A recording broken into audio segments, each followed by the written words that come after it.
প্রভু না দেখাইবা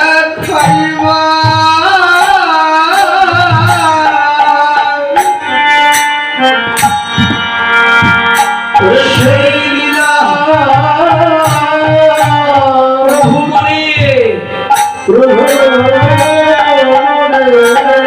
না দেখাইবা প্রভু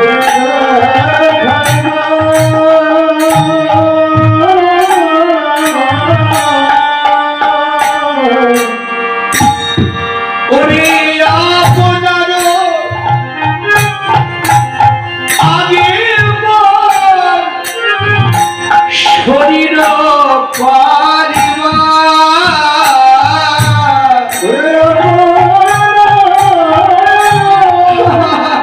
আগে শরীর পারিবা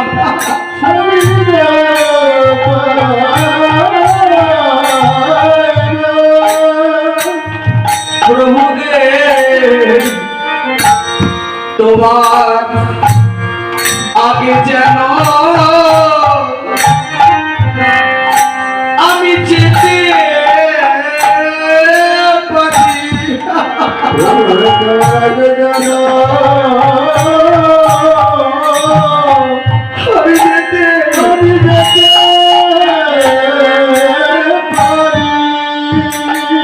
তোমার আগে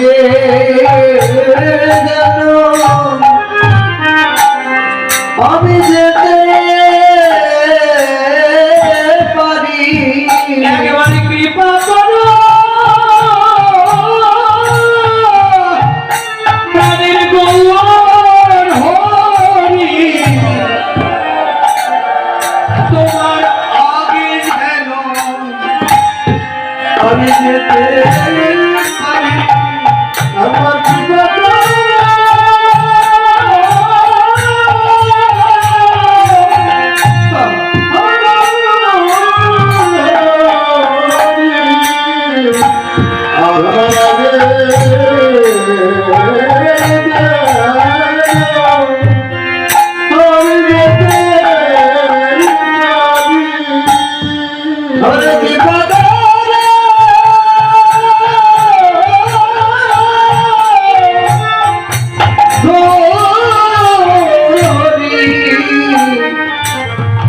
তোমার আগে যেন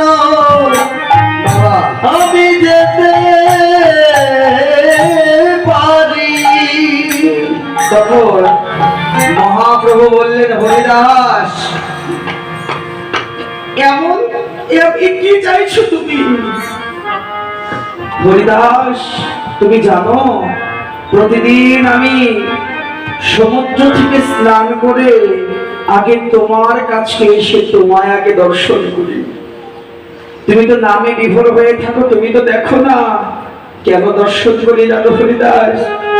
আমি তোমায় দেখি আর ভাবি আমি কি তোমার মতো ভক্ত হতে পারবো? মহাপ্রভু এই কথা যদি বলে যে তোমাকে এসে প্রতিদিন আমি দেখি, তোমার মতো ভক্ত আমি হতে পারবো? হরিদাস তুমি যদি চলে যাও আমার কি হবে? হরিদাস কি বললেন জানো? হরিদাস তখন বললেন, বাবা যে প্রভু এই কথা তুমি বলো না, এ জগতে কি তোমার ভক্তের অভাব আছে?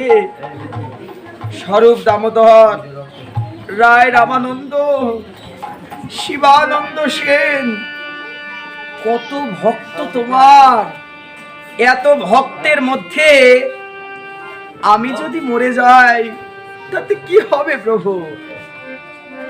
একটা পিপিলিকা মরলে একটা গোটা পৃথিবীর কি কিছু যায় আসে? কি বললেন জানো বাবা হরিদাস প্রভুকে, প্রভু তোমার কাছে তো আমি কিছু চাইনি, কিন্তু তুমি তো আমাকে দিতে কৃপণতা করো দি। কি বলেছে জানো মা? একটু লক্ষ্য করো। বললেন, প্রভু অনেক না চাইতে তুমি দিলে মোর হইয়া অনেক। আমি তো তোমার কাছে কিছু চাইনি, কিন্তু তুমি আমাকে দিতে কৃপণতা করনি। কি বললেন? ব্রাহ্মণের শ্রাদ্ধ পাত্র খাইনু লেচ্ছ হইয়া। আমি কি বোঝাতে পারলাম? কি বললেন? ব্রাহ্মণে, প্রভু তুমি তো আমাকে দিতে কৃপণতা করনি, ব্রাহ্মণের শ্রাদ্ধ পাত্র খাইনু লেচ্ছ হইয়া। অর্থাৎ অদ্বৈত আচার্যের মা যখন মারা গিয়েছিলেন, সেখানে সহস্র ব্রাহ্মণ ভোজন করিয়েছিলেন অদ্বৈত। কি করেছিলেন জানো? ওই প্রথম নৈবেদ্যটা ব্রাহ্মণের হাতে দিতে হয়। তখন মহাপ্রভু অদ্বৈতকে বলেছিলেন, অদ্বৈত এত ব্রাহ্মণ আছে কিন্তু হরিদাসের মতো কিন্তু কেউ নেই, তুমি সর্বপ্রথম নৈবেদ্য তুমি হরিদাসের হাতে দাও। তাহলে হরিদাসকে যদি তুমি ভোজন করাও, তোমার কোটি ব্রাহ্মণ ভোজন করাবে। সেই থেকে সবাই হরিদাসকে ব্রহ্ম হরিদাস নামে ডাকতেন। যখন ওই রান্নার জন্য, বৈষ্ণব সেবার জন্য উনুন ধরাবেন, আপনারা জানেন মহাপ্রভু তখন হরিদাসকে বলেছিল, হরিদাস শুনেছি আগেকার দিনে ব্রাহ্মণেরা বেদ মন্ত্র উচ্চারণ করে ফু দিলেই বলে আগুন জ্বলত। হরিদাস তুমি একটু হরিনাম করে এখানে আগুন জ্বলাও। হরিদাস হরিনাম করে ফু দেয়া মাত্রই সেখানে আগুন জ্বলে গিয়েছিল। সেই থেকে নাম হয়েছিল ব্রহ্ম হরিদাস। প্রভু এত মান এত সম্মান লেচ্ছ, মানে আমি নিচুকুল, আমাকে তুমি ব্রহ্ম হরিদাস, সবাই আমাকে ছেড়ে, তাহলে এত মান এত সম্মান এত ভালোবাসা পাবার আমি যোগ্য না, তুমি আমাকে দায় দিয়েছো, আমার আর কিছু চাইবার আজকে আর কিছু চাইবার নাই। কিন্তু প্রভু তোমার কাছে আমার একাই নিবেদন, এই যে দেখেন কি নিবেদন, দেহ থেকে যখন আমার প্রাণ চলে যাবে, কি বলছে জানো মা, একটু লক্ষ্য করো, বললে হৃদয়ে ধরিব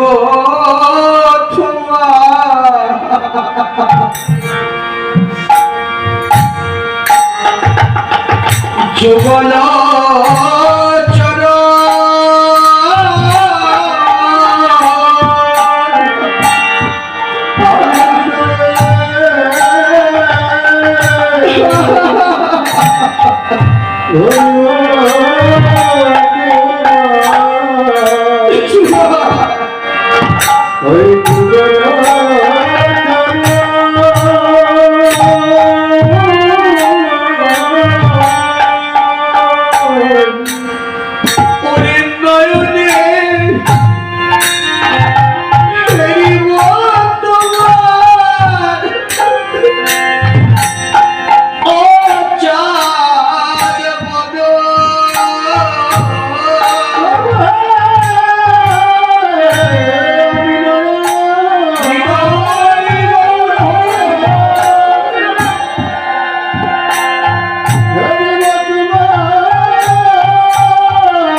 শ্রীকৃষ্ণ চৈতন্য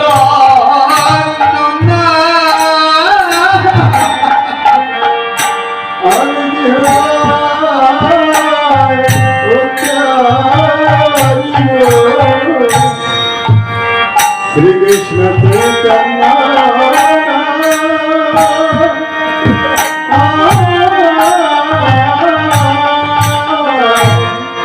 আমি যে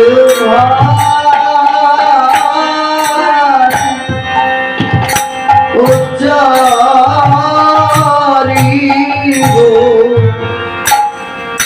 শ্রীকৃষ্ণ চৈতন্য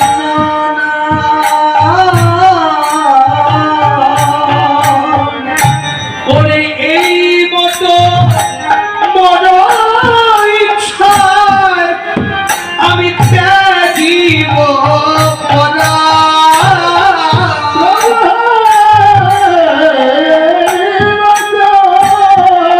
মোর ইচ্ছায় ত্যাগিব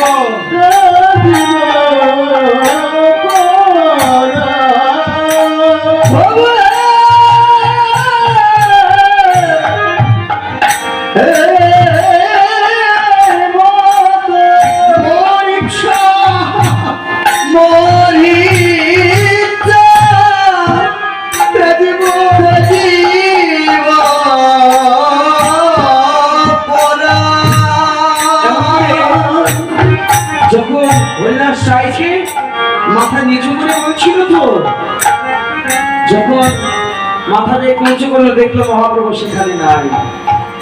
মহাপ্রভু দেখলেন এরপরে যদি হরিদাস কিছু চায় আমি আর দিতে পারবো না। প্রভু সেখান থেকে চলে এলেন।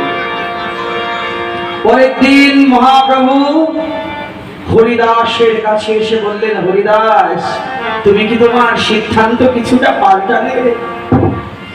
আর কিছুদিন যদি তুমি থেকে যেতে। হরিদাস বলল, প্রভু ভগবান সিদ্ধান্ত বারবার পাল্টাতে পারে কিন্তু ভক্ত সিদ্ধান্ত কখনো পাল্টায় না। ভক্ত তার এক সিদ্ধান্তে অনড়। যুগে যুগে আপনারা জানেন ভগবান তার সিদ্ধান্ত পাল্টায়। মহাভারতে আপনারা দেখুন শ্রীকৃষ্ণ প্রতিজ্ঞা করেছিল, সিদ্ধান্ত নিয়েছিল কুরুক্ষেত্রে যুদ্ধে অস্ত্র ধারণ করবে না, কিন্তু বিষ্ণুদেব বলেছিল কৃষ্ণ আমি তোমায় অস্ত্র ধারণ করাবো। ভক্তের প্রতিশ্রুতি রাখার জন্য, সিদ্ধান্তের মর্যাদা দেওয়ার জন্য ভগবান নিজের সিদ্ধান্ত লঙ্ঘন করলেন। প্রভু কৃপা করো, এই দাসের প্রতি দয়া করো। কি করলেন জানো? যে এই তমাল বৃক্ষটা, বকুল বৃক্ষটা হরিদাস হেলান দিয়ে বসলেন। ভক্তদের বললেন স্বরূপ, দামোদর, গোবিন্দ, এদের বললেন তোমরা আমার চারিদিকে ঘিরে বসো। এই যে হরিদাস নিচাল, দর্শন করুন বাবা। হরিদাস তখন কি করলো জানো? ওরে সহৃদয়ে ধরিল প্রভুর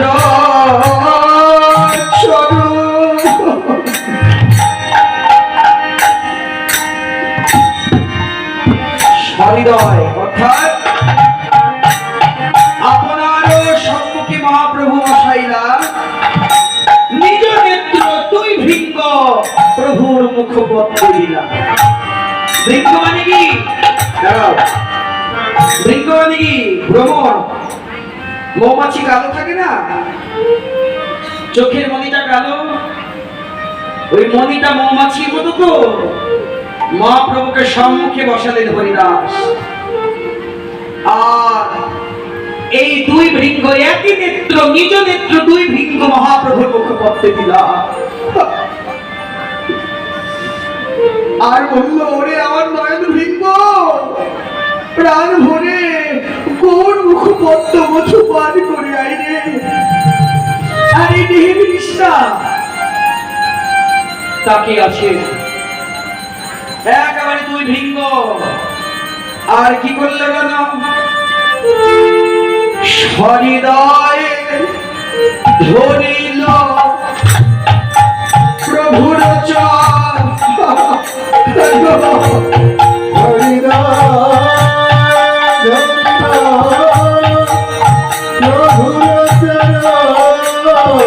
হরিদাস বললেন, ভক্তগণ প্রভুর যুগল চরণ আমার পক্ষে দাও। সকল ভক্তগণ প্রভুর যুগল চরণে হরিদাসের বুকে ঠেসে ধরলেন। তাতেও হলো না, শুধু ভগবানের চরণ হলে হবে, ভক্তের চরণ ধরার তো দরকার। আর যত ভক্তগণ ছিল, হরিদাস কি করছিল না, সকল ভক্তের চরণে ধুলা করিল ভূষণ। সকল ভক্তের চরণ ধুলা করিল ভূষণ। সকল ভক্তের চরণ ধুলা করিল হায়রে, এ লীলা ভগবান আর কোন যুগে করেছে কিনা আমার জানা নাই। মহাপ্রভুর চরণ ধরলেন এক হাত দিয়ে, আর হাত দিয়ে সকল ভক্তের চরণ ধুলা মস্তকে ধারণ করছে। ধারণ করতে করতে হরিদাস জিহ্বায় উচ্চারিল শ্রীকৃষ্ণ চৈতন্য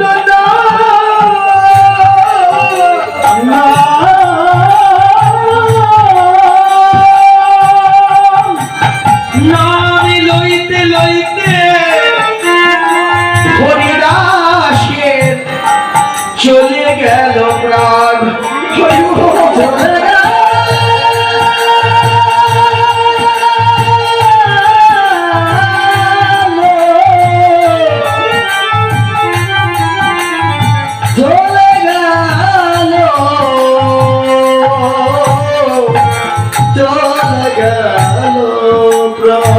প্রাণ তো চলে গেল,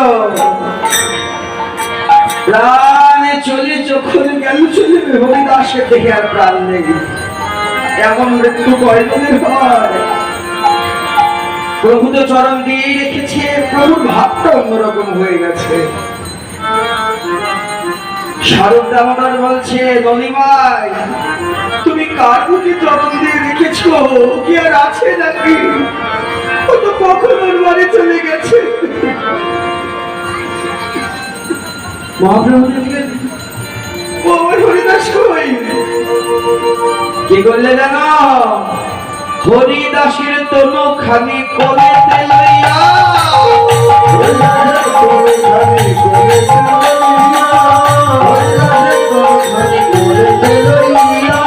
অঙ্গনে নাচেলি গৌর প্রেমাভিত হইয়া।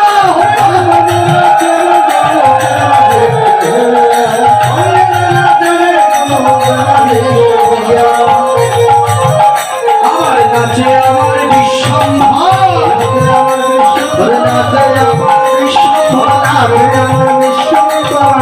এই জগতের ঈশ্বর নাচে আমার বিশ্বম্ভর, নাচে আমার শ্রীগৌরাঙ্গ,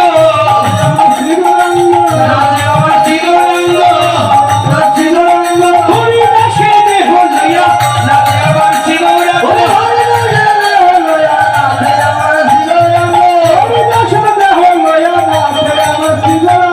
হরিদাসের তনুখানি কোলেতে লইয়া অঙ্গনে নাচেন হরি প্রেমাতীত হইয়া।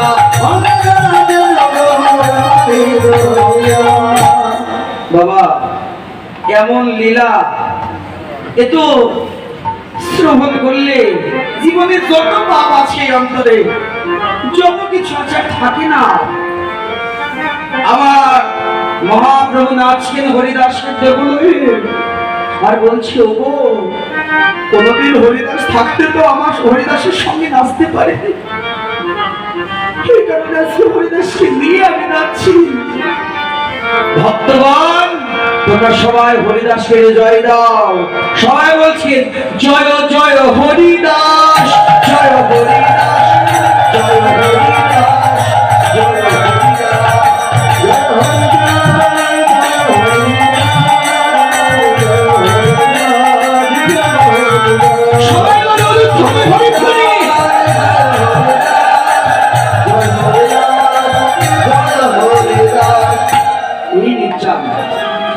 হরিদাস মহাপ্রভু পারলেন না, ভক্তগণ হরিদাসকে নিয়ে সমুদ্রে একটি রেখে দেন। কি করলেন জানো? মহাপ্রভু চরণ ধৌত করলেন, হরিদাসের চরণ ধোয়ালেন, সেই চরণামৃত জল সব ভক্ত পান করলেন। হরিদাসের চরণ ধোয়ানো জল যখন সাগরে গিয়ে মিশছে, মহাপ্রভু বললেন, ওরে সাগর, এতদিন তুই ছিলি শুধুমাত্র তীর্থ, হরিদাসের মতো ভক্তের চরণ জল বাবা মাত্র হইলি তুই মহা মহা তীর্থ।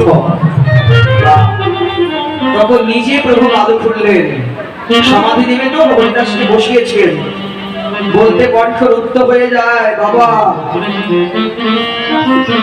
হরি বল বলি, বালু নীল গোড়া রায়, আপনি শ্রীহস্তে দিলেন লথায়।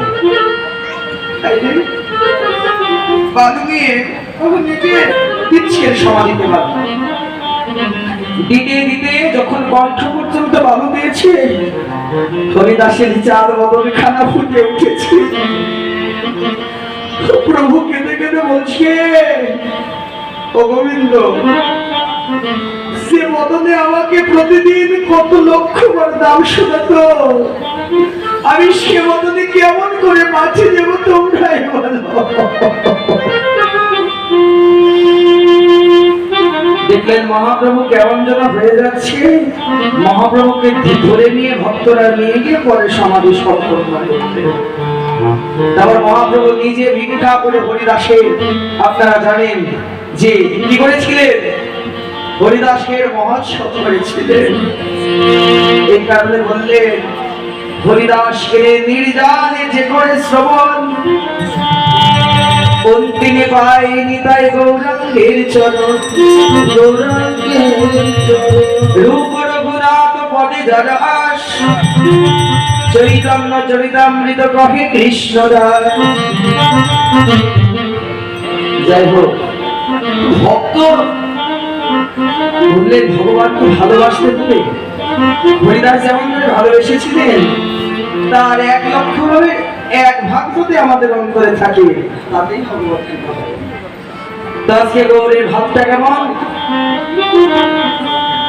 পুন পুন গতাগতি করু ঘর কণ্ঠ, পুন পুন গতাগতি করু ঘর কণ্ঠ, পুন পুন গতাগতি করু ঘর কণ্ঠ, ক্ষণে ক্ষণে ফুলবাণী চলাইয়ে কান্ত, আর ঘরে ঘরে ফুল বনে চলাইয়া কান্ত, ঘরে ঘরে ফুল বনে চলাইয়া কান্ত, ছল ছল কমল নয়ন সুধীলা, ছল ছল কমল নয়ন সুধীলা, ছল ছল ছল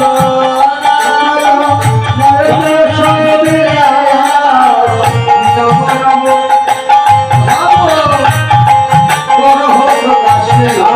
আর নম নম ভাব প্রকাশ, নম নম ভাব প্রকাশ, নম ভাব প্রকাশ, মুকুল সম্ভূত ভূষণ দেহ, ভূষণ দেহ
গঙ্গা বলবৎ কৃপা সিন্ধু বৈবত পতিতানাং পাবনেভ্যো বৈষ্ণবেভ্যো নমো নমঃ।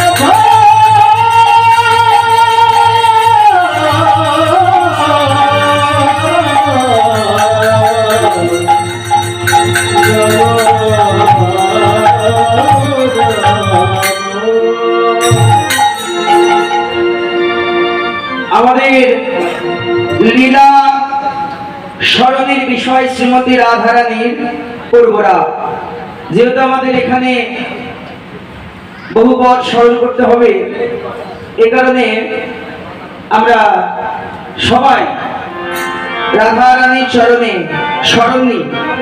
রাধারানীর কৃপা ছাড়া তো হবে না। আমরা এই পদগুলো অন্তত পক্ষে আমরা অন্তরঙ্গ করার প্রয়াস করব। আসুন লীলা স্মরণ করি। জয় জয় রাধা কৃষ্ণ বন্দে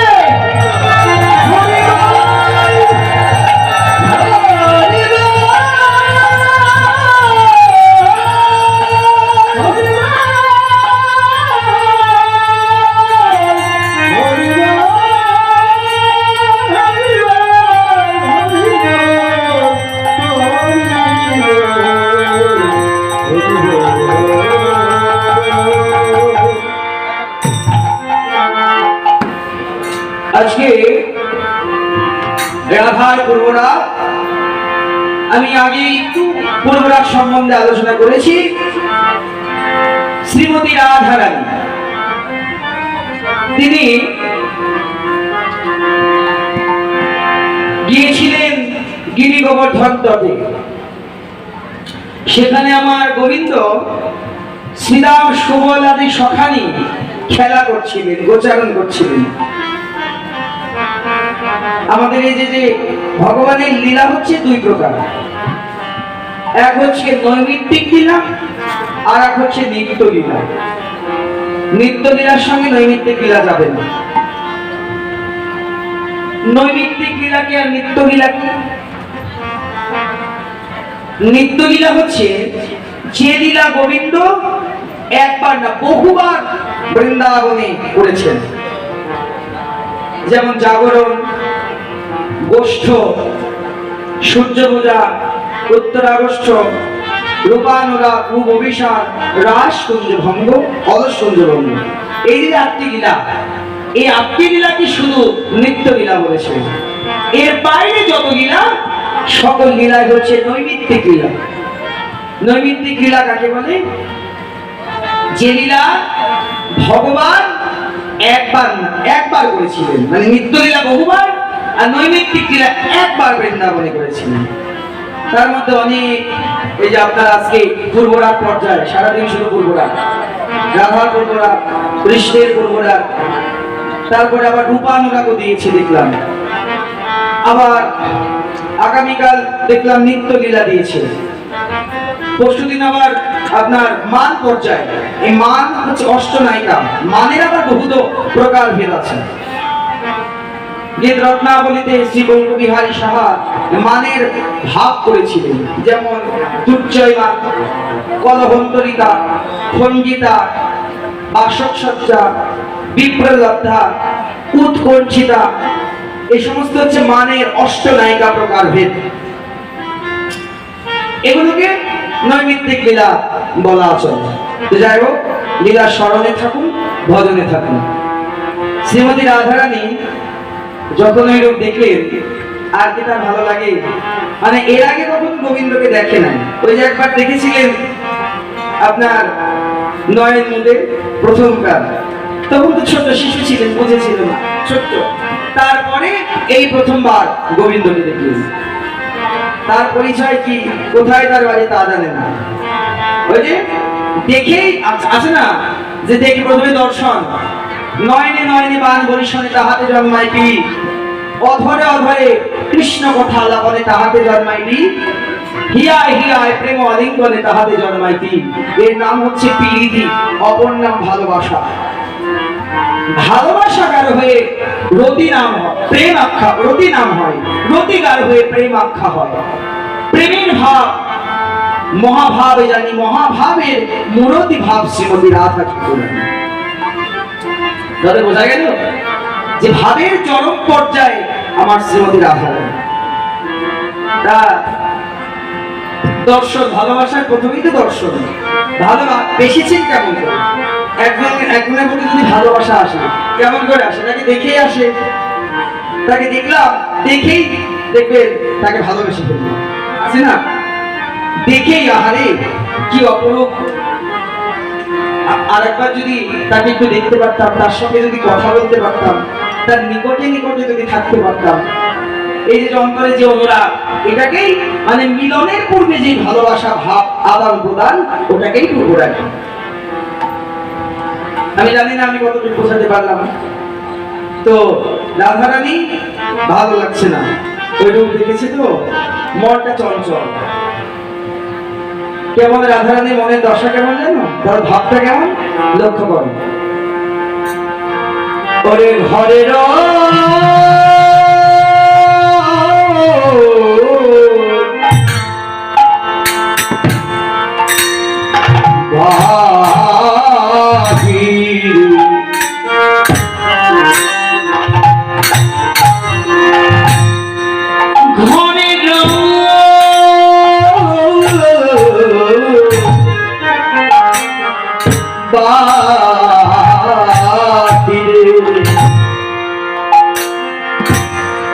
দ্বন্দ্বে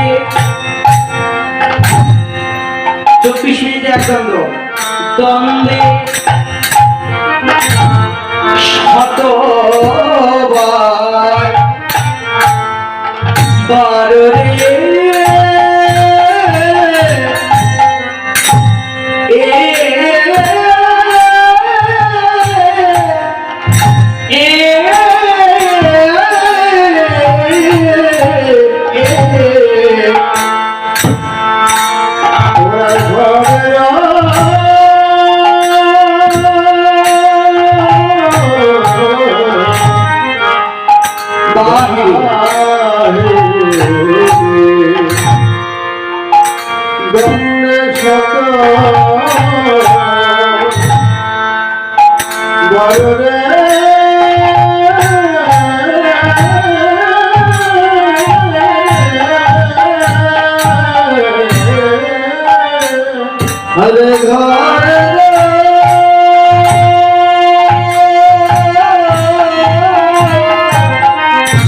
ভাই বাহিরে দ্বন্দ্বে শতবার, আরে দ্বন্দ্বে শত বলরে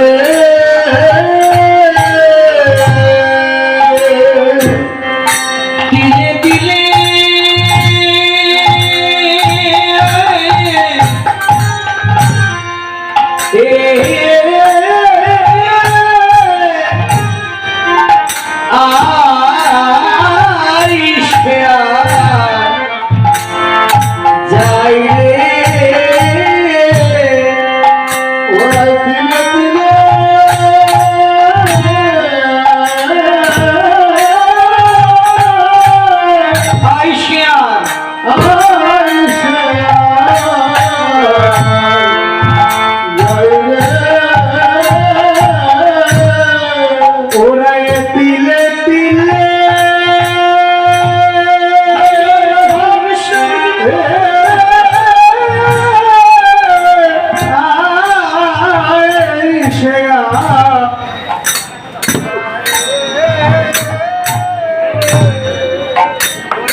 কি না ভাবে উদয় হলো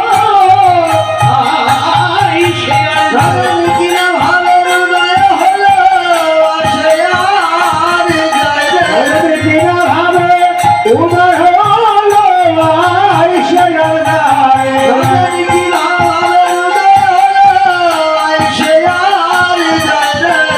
কি না ভাবে উদয় হলো তার রূপ দেখে এসে তার রূপ দেখে এসে তার রূপ দেখে এসে আই সে আর যায় রে।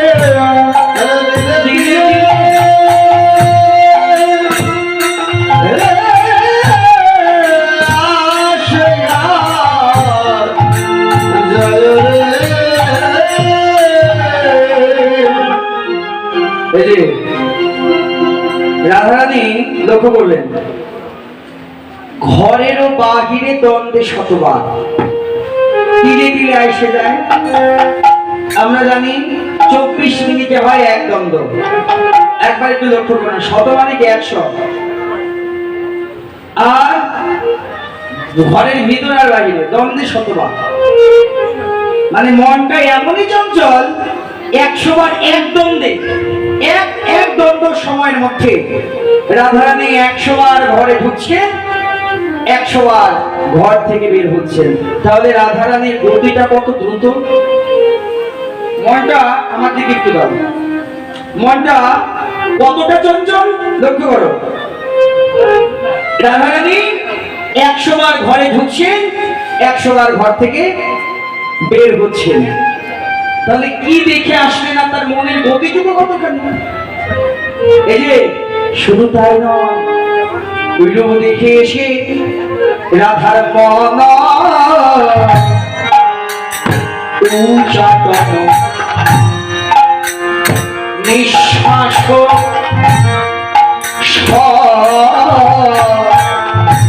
ধন রে রাধার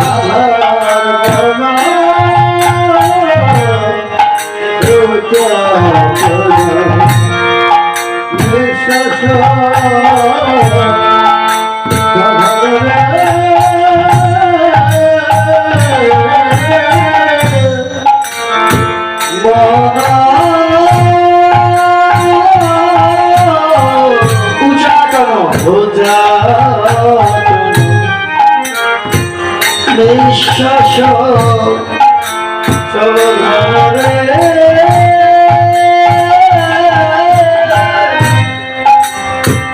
মনটা উঠাটন আর নিঃশ্বাস সফল মানে কি লক্ষ্য করো।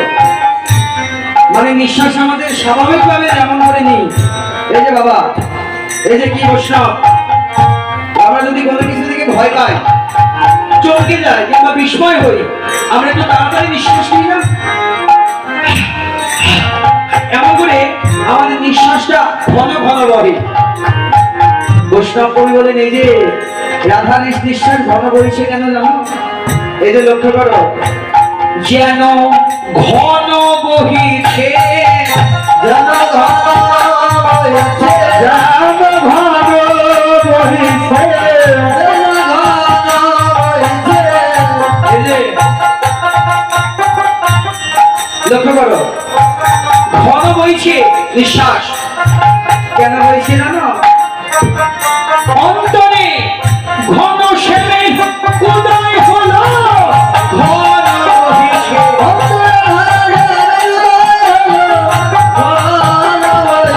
অন্তরে ঘন সেবে উদয় হলো, ঘন বহিছে।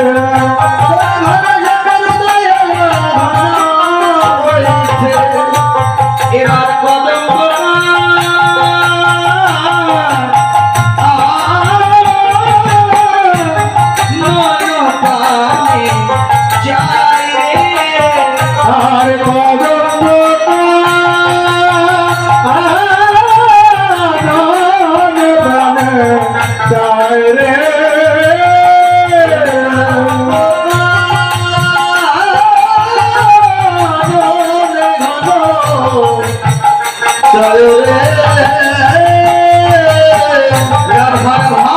কিছু বুঝতে না, আমার ভাব তো কিছু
বুঝতে পারলেন?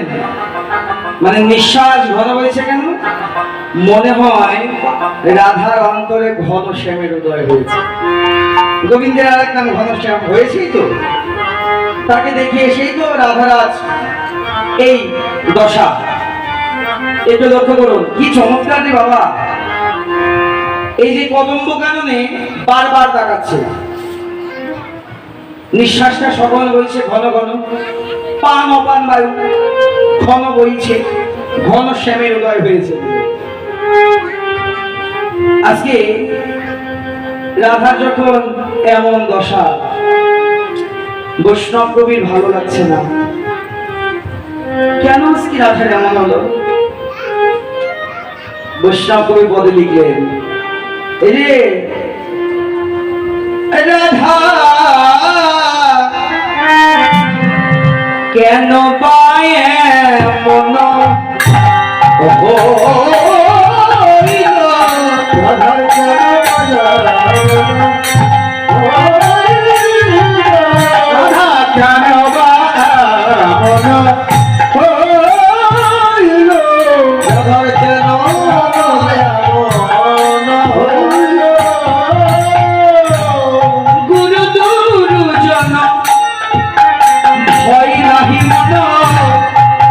কোথা বাকি দেব পাইল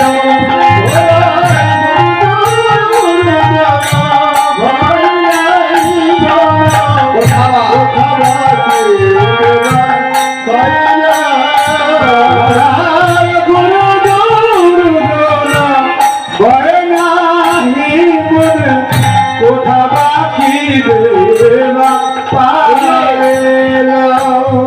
রাধা গুরুজনা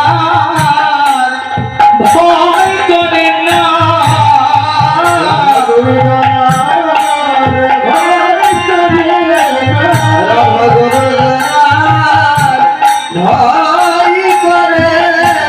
রাধা গুরুজনার ভয় করে না, রাধার গুরুজনার ভয় করে না। রাধা গুরুজনার ভয় করে না, ভয় করে না।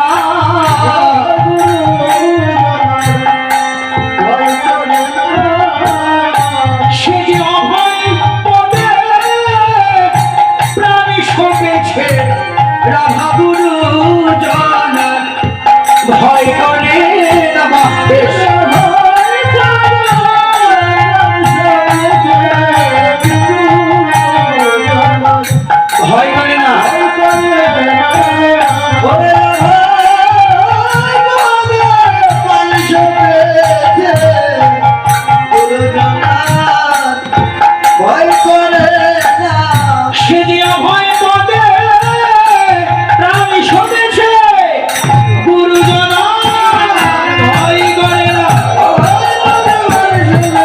গুরুজনার ভয় করে না, গুরুজনার ভয় করে না।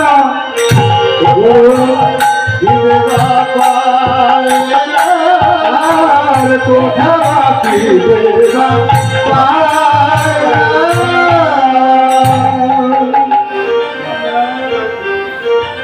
গুরুজনা ভয় করে না। বললেন গুরু দুরুজন ভয় নাহি তো মন, কোথা বা কি দেব পাইল। আপনারা দেখুন, বৈষ্ণব কবি বললেন রাধারানী তো কুলের বউ, তা যেহেতু কুলের বউ, কুল মেনেই তাকে চলতে হবে। কিন্তু আজকে কুলের বউ সমস্ত কুলের কাজ বাজ পরিত্যাগ করে সারাদিন যদি তার চিন্তা করে থাকে তো জটিলা কুটিলার বাদিনীর মন্দিরে, যে ঘরে কৃষ্ণ কথা কইতে মানা, কৃষ্ণ বলে কাঁদতে মানা। আচ্ছা, সে ঘরে কৃষ্ণ চিন্তা কি করা যায়? এটাই সত্য। আমরা বলি না মা, যে যদিও এটা আমার আলোচ্য বিষয় না, তারপরে আস্বাদনের জন্য বলা। বাবা, এই পথে তো আসতে চায়, কিন্তু কত বাধা। শোনেন, রাধারানীর বাধার কাছে, মীরাজির বাধার কাছে আপনার আমার বাধা কিছুই না। ইচ্ছা যদি থাকে ভজন করব, ভজন পথে আসবো, এ সমস্ত বাধা তাদের কাছে তুচ্ছ। এই কারণে বাধাকে আপনারা ছোট হিসেবে ধরবেন না, তাহলে ভজন থেকে বিচ্যুত হবেন। এই কারণে যেই ভজে সেই বড়, অভক্তিহীন ছাড় গোবিন্দ ভজনে নাই জাতি কুলাদির বিচার। আজকে রাধারানী গুরু দুর্জন, ভয় নাকি মন, কোথাও কি দেব পাইবে। বৈষ্ণব কবি বলছেন, না রাধার এই অবস্থা কেন গো? একা একা বলছেন, তো ছুটি বাজাও। কেমন করে বলছেন? আজ রাধা কি হইল অন্তরে ব্যথা, আজ রাধার কি হইল অন্তরে ব্যথা, রাধার কি হইল অন্তরে ব্যথা, বসিয়া নিরলে ঠাকুরিয়া বলে,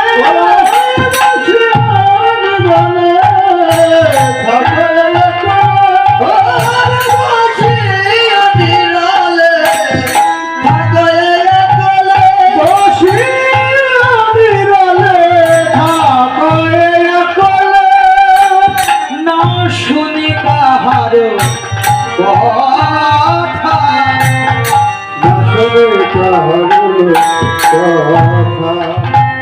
আর বসিয়া দিরালে থাকয়ে কলে, না শোনে কাহারো কথা, না শোনে কাহারো কথা।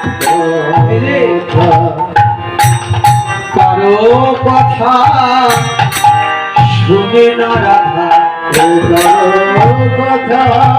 শুনে না কথা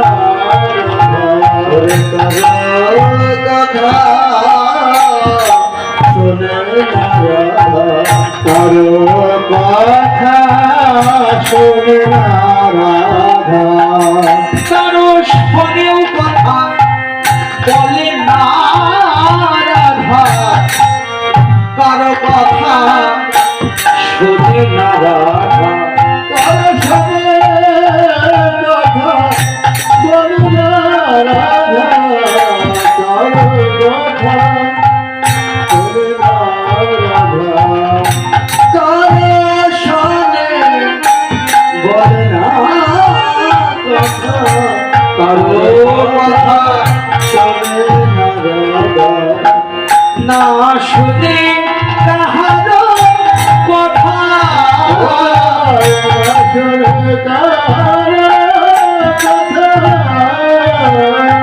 দেখেন না, আমাকে 4টা পর্যন্ত সময় দেওয়া হয়েছে, যদি এখন 2:30 বাজে, এখনো 1.5 ঘন্টা। আপনারা দেখবেন, চেষ্টা করব কোনো কথা না, শুধু এই পদ এবং পদের আখর এবং বিশ্লেষণ, আর কোনো কথা দরকার হবে না। কি চমৎকার যদি প্রাণ ভরে আপনারা স্মরণ করেন। বসিয়া নীরলে মানে একা বসে আছে, নীরল মানে কি একা, ঠাকুরে একলে, না শুনে কাহারো কথা। জটিলা এসে বলছে, ও মা, আরে এত বেলা হয়ে গেল, আমাদের রান্না চাপ পাও? কে শোনে কার কথা? ওদিকে কানই যাচ্ছে না। আর বসে বলছে, ও রাধে, একটু আমি মায়ের পূজা করে এসেছি, আমাকে একটু খাবার দাও। যে যাই বলুক না কেন, ওইদিকে তার মন নাই। রাধার মন কারো শোনেও কথা বলেও না, কারো শোনে কথা, কারো কথা শোনেও না। কেন শুনবে? এই যে কারো কেন শুনবে? কারণ যে রূপ দেখেছে, ওই রূপ দেখার পর ওই রূপের চরণে জীবন যৌবন নিবেদন করে দিয়েছে, তাই তো? রাধারানী বসে আছেন, বৈষ্ণব কবি শুধু এই পদের বিশ্লেষণ গুলো করছেন। রাধারানী বসে আছেন, আজকে ভাবটা কেমন রাধারানী জানো? এই যে সদাই ধ্যানে চাহে মেঘোপান, সদাই ধ্যানে চাহে মেঘোপানে, সদাই ধ্যানে চাহে মেঘোপানে, না চলে নয়ন তারা, না চলে নয়ন তারা,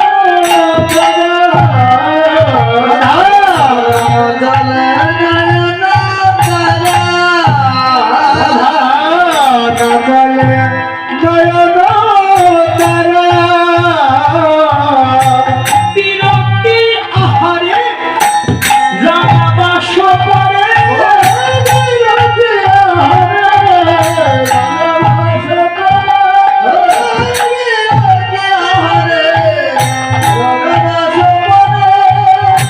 চিরতি যোগিনী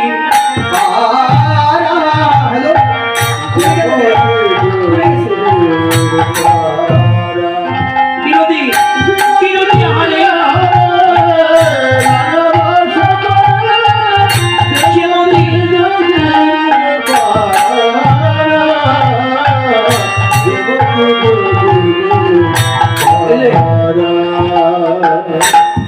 এক ধ্যানে লক্ষ্য করেন, মানে বদনে হাসি নাই। লক্ষ্য করেন, বদনে রাধারানীর হাসি নাই। ওই বিরস বদনে কালো মেঘের দিকে তাকিয়ে আছেন। কেন তাকিয়ে আছে ওটা বৈষ্ণব কবি আপাতত বলতে পারছেন না, যে রাধারানী কেন কালো মেঘের দিকে তাকিয়ে আছেন। লক্ষ্য করবেন, যারা রসিক, যারা যারা প্রেমিক, তারা একমাত্র বুঝতে পারবে না, আঞ্জন বুঝতে পারবে না। আবার কি বললেন? বিরতি আহারে। আহার মানে কি? কি বৈষ্ণব গোসাই? আহার মানে কি? খাবার দ্রব্য। আহার মানে খাওয়া, আহার করে। তো রাধারানী বিরতি আহারে রাঙাদাস করে যেমতি যোগিনীর পাড়া। সারাদিন হয়ে গেল, একটু যে খাবে, কিছু মুখে দিবে, ওটারও মনে নাই। এই যে রাধার ভোজন ভালো লাগে না, রাধার ভজন ভালো লাগে, রাধার ভজন ভালো লাগে, আর ভজন ভালো লাগে না রে। আচ্ছা, ভোজন ভালো লাগে না, ভোজন মানে খাওয়া। কেন ভালো লাগে না জানো? রাধার ভজনেতে মনে বসেছে, ভোজন ভালো লাগে না রে। রাধার ভজনেতে মনে বসেছে, ভজন ভালো লাগে না রে। রাধার ভজনেতে মন বসেছে, ভজন ভালো লাগে না রে। গোবিন্দ ভজনে রাধারানীর মন বসেছে, তার কি আর ভজনের কথা মাথায় আছে? এই জগতেও দেখবেন, যারা ওই ভজন পথের পথিক গোবিন্দ ভজনে যাদের মন আছে তাদের খাওয়াটা তাদের মুখ্য নয়, গোবিন্দ সেবাটাই তাদের মুখ্য। গোবিন্দ সেবা কখন দেবেন, সেই প্রসাদ কখন পাবেন। তাই তো এই কারণে রাধারানীর ভজনেতে মন বসেছে, এই কারণে ভোজন আজ ভালো লাগছে না। পরক্ষণে কি বলছিল না, এই যে আওলাইয়া বেনি ফুলের গাছুনি, আওলাইয়া বেনি ফুলের গাছুনি, আওলাইয়া বেনি ফুলের গাছুনি, আওলাইয়া বেনি ফুলের গাছুনি, খসায়া দেখো রে চুলি,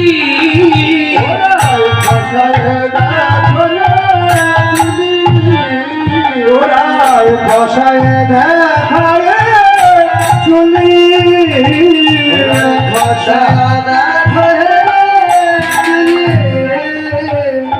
ভাই সাউন্ড তো মনে কর পরিমাপে আছে, কিন্তু এমন যদি বারবার তুই দেখ শীষটা কেমন করে টানছে, বল আমি গান গাইতে পারবো? এখন কি করলে ঠিক হবে? সবার সাউন্ড একটা ভাবের পড়া, একজনের সাউন্ড একেবারে মানে অনেক, আর একজনের সাউন্ড নাই, আর এই গম গম করছে আর শীষ গানে লাগছে, এটা খুবই খারাপ লাগে ভাই। তুই দেখ কিভাবে ঠিক করতে পারিস।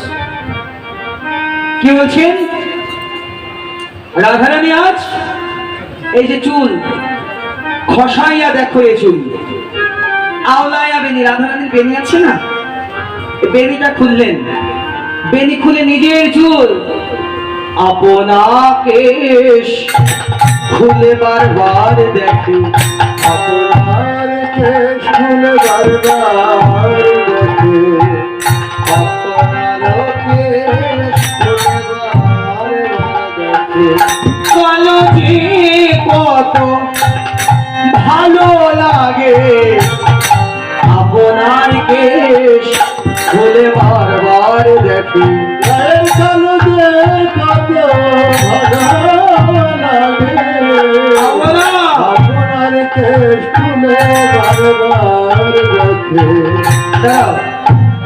রাধারানী লক্ষ্য করবেন নিজের যে কেশ চুল মানে কালো এত ভালো লাগে, বুঝলেন গোবিন্দ কালো, তো ওই কালাচার দর্শন করে এসে ওই কালো বস্তু দেখেই কৃষ্ণ মনে করছেন।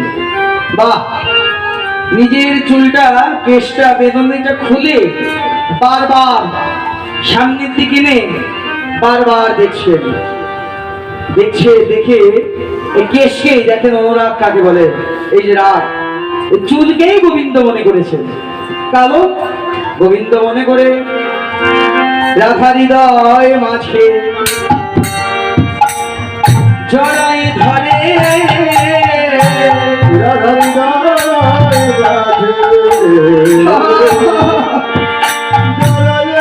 রাধে,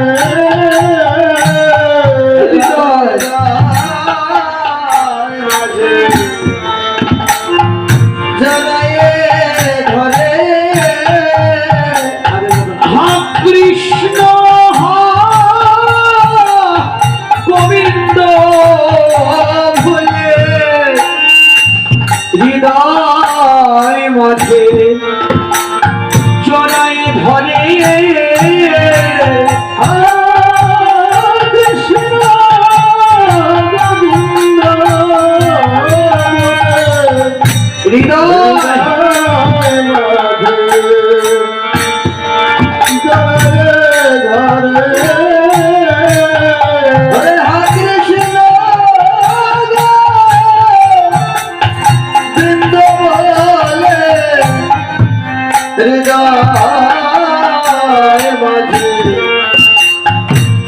জড়ায় ধরে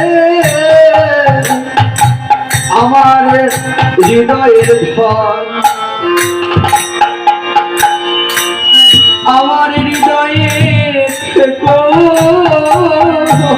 আমার হৃদয়ের ধর, হৃদয়ে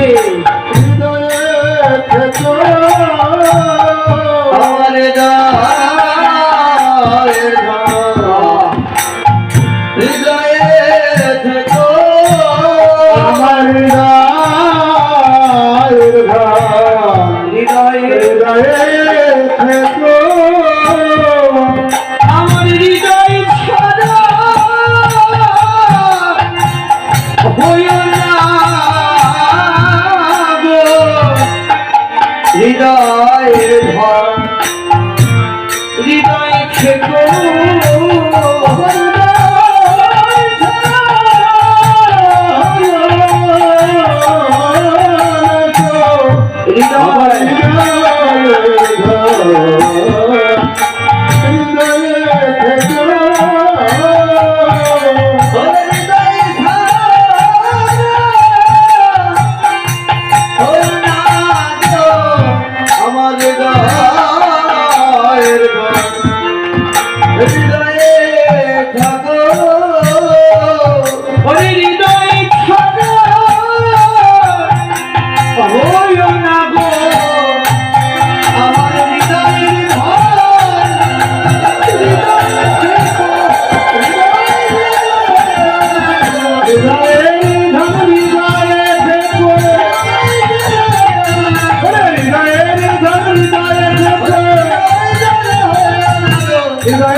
শ্রীমতী রাধারানী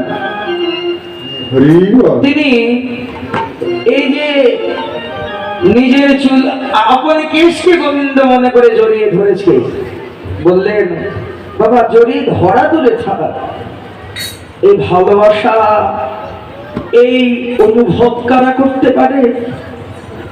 ভজন দ্রষ্টব্য জানালেন জগতে যারা ভাবক না তাদের কাছে যদি সারাদিন বসেও যদি ভাবের কথা বলা যায়, তারা কি কখনো জানে বুঝতে পারে? যারা রসিক না বেরসিক, যারা যাদের নয়নে কৃষ্ণ বলে প্রেম অশ্রু জল কোনদিন বর্ষিত হয় নাই, যদি তাদের সামনে বসে যদি কৃষ্ণ প্রীতি রসের কথা বলা যায়, তারা কি কখনো বুঝতে পারবে? বললেন বোঝে কারা? রসজ্ঞ ভক্ত যারা। বললেন রসিক যারা, তারাই কেবল এই অমৃত প্রেম সিন্ধু সাগরে সিন্ধুতে ডুবতে পারে। ডোবার ভাগ্য তো আগে জানতে হবে, না ডুবলে তো আর রত্ন পাওয়া যাবে না। একটু ধ্যান দিতে হবে বাবা। এই যে ডোবা, এই ডোবার জন্য এই দেহটাকে প্রস্তুত করতে হবে। ডুবে গেলা বললেন একটা কাঠ যখন শুকনো কাঠ যখন জলে ভাসিয়ে দেওয়া হয়, উপাখ্যানটা দেখুন, শুকনো এক টুকরো কাঠ জলে যখন ভাসিয়ে দেওয়া হয়, কাঠটা কিন্তু ডুবে না, ডুবে কাঠটা জলের মধ্যে জলের উপরে ভাসতে থাকে। ভাসতে ভাসতে ভাসতে ওই কাঠের গায়ে জল মাটি লাগে, জলে ভাসতে থাকা বলি মাটি, আর ওই জল কাঠের অঙ্গে লাগতে লাগতে একদিনেও হতে পারে, 6 মাসেও হতে পারে, 6 বছরেও হতে পারে। ওই কাঠের গা জল আর মাটি লাগতে লাগতে কাঠের গা আস্তে আস্তে ভারী হয়। ভারী হতে হতে ওই কাঠ একদিন ডুবে যাবার ভাগ্য। ভাগবতকার বললেন ভগবানের এই প্রেম সিন্ধুতে তারাই ডুবে যারা এই দেহটাকে ভারী করেছে। ওমা, রসালো বস্তু ভারী হয় আর শুকনো বস্তু হালকা হয়। তাহলে আমি যোগ্য কেমন করে? আমি তো এই শুকনো কাঠের থেকেও শুকনো। শুকনো কাঠের থেকেও শুকনো কেমন করে হলাম? কৃষ্ণ প্রেম রস আমার এই দেহে নাই। রস রসদ বস্তু ভারী হয়, কিন্তু আমার এই অন্তরে তো কৃষ্ণ প্রেম রস নেই বাবা। আমি এমন পাষাণ, এমন পলুষ নয়ন আমার। কৃষ্ণ বলে প্রেম অশ্রু জলে নয়নে বর্ষিত হয় না। তার উপায়? আমি কি ডুবতে পারবো না? না ডুবলে লীলা তারা কখনোই অন্তরঙ্গ করতে পারবে না। আগে ডুবতে হবে। ভাগবতকার বললেন ডোবার উপায় আছে, তোমাকে আগে ভারী হতে হবে। কেমন করে জানো? এইটা লীলা সাগর মা। এই যে আজকে 3 দিন যাবত এখানে অখণ্ড ভগবানের লীলা সংকীর্তন চলছে। চারটিখানি কথা নয়, চলছে অখণ্ড। এটা হচ্ছে ভগবানের করুণার সাগর। এই করুণার সাগরে ডুবতে হবে। তাহলে সাগরের নিচে থাকা মুক্তা, গৌর গোবিন্দ রূপী মুক্তা পাওয়া যাবে। কি সাগরের তলায় তো ঝিনুক থাকে, আর ঝিনুকের মধ্যে মুক্তা থাকে। তাহলে মুক্তা আনতে হলে তো আপনাকে ডুবতে হবে।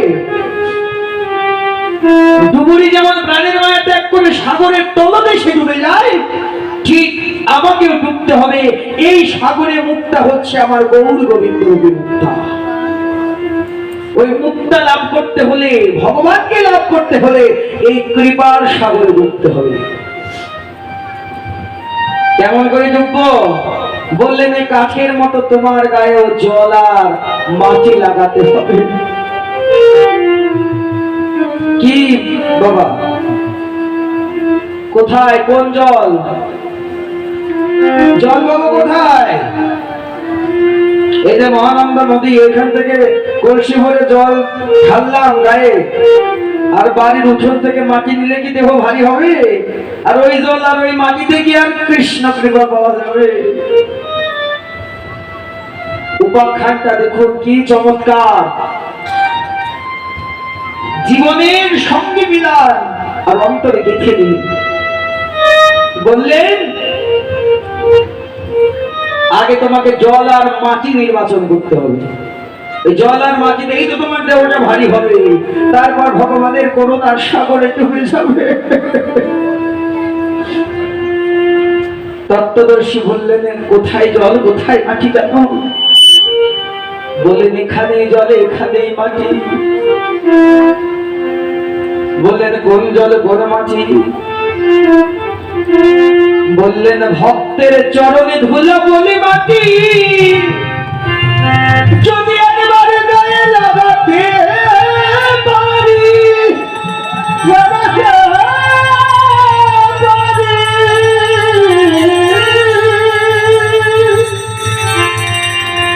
ভক্তের চরণে ধুলি বলে মাটি। যখন আমার গায়ে লাগবে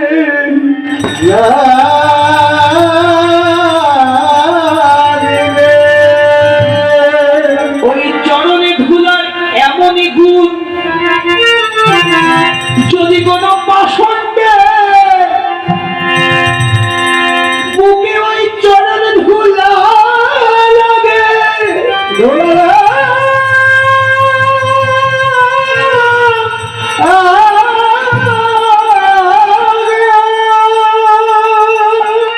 যে কোনদিন কৃষ্ণ বলে কাঁদে নাই, ভক্তের চরণে ধুলার গুণে ওই পাষণ্ডের নয়নে কৃষ্ণ বলে ক্রমশ্র জলে বিগলিত। বাবারে যার যার অহংকারকে পরিত্যাগ করে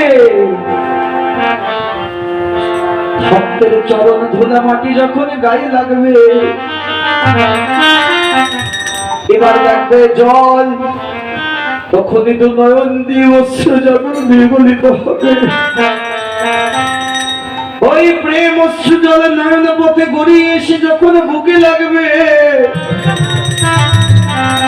আর চরণে ধুলি পলি মাটি যখন বুকে লেগে এবং নয়নের জলে একত্রিত হবে, এই দেহ আস্তে আস্তে ভারী হবে। এই দেহ ভারী হতে হতে ভগবানের করুণার সাগরে একদিন ডুবে যাবা।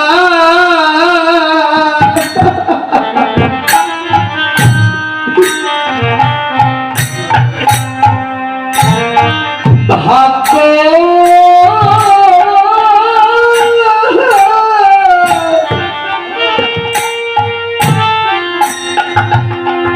ডুবে যাবার ভাগ্য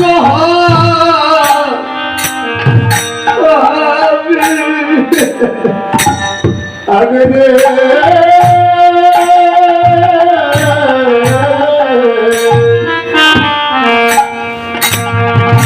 ডুবে যাওয়া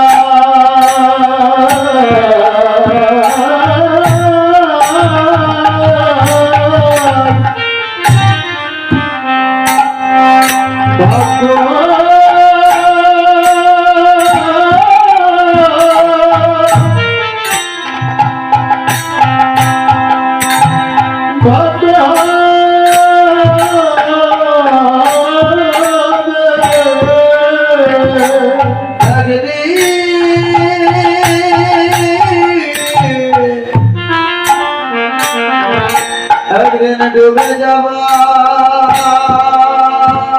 ডুবে যাবা। ভাগ্য ভাগ্য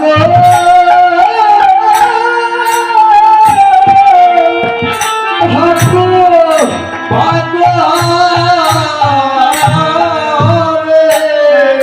ভক্তের চরণে ধুলা,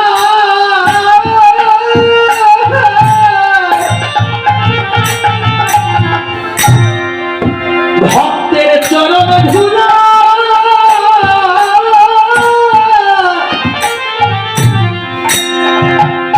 আমার গায়ে লাগিলে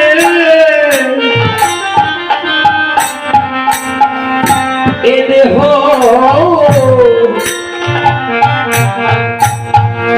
ভগবানের করুণার সাগরে ডুবে যাওয়ার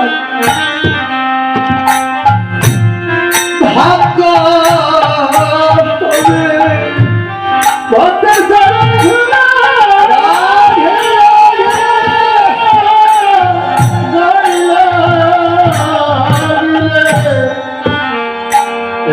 ডুবে যাওয়া